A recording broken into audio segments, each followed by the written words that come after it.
Hey, this is Ken DiLoretto. Let's unpack the challenge of virtual. So I get asked a lot, are online sessions the same as face-to-face sessions? The answer is in some ways yes, and in some very specific ways no.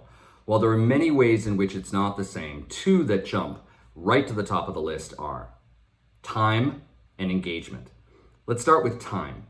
The challenge of time is one that we often experience in a face-to-face session as well, but it's sharpened in an online session. You have less time to have impact.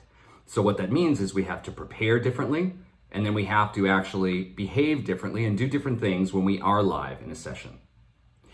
The other element where it's different is engagement.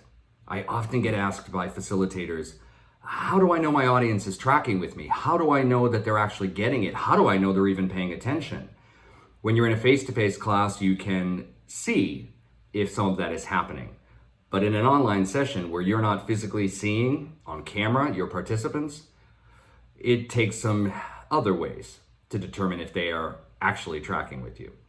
We're going to cover tips to help you deal with time, tips to deal with engagement, all sorts of things as we go forward in this series. And I'd love to hear some of your tips too, because I imagine you've picked up some along the way. As a result, all of us will expand our repertoire and we'll all get smarter together.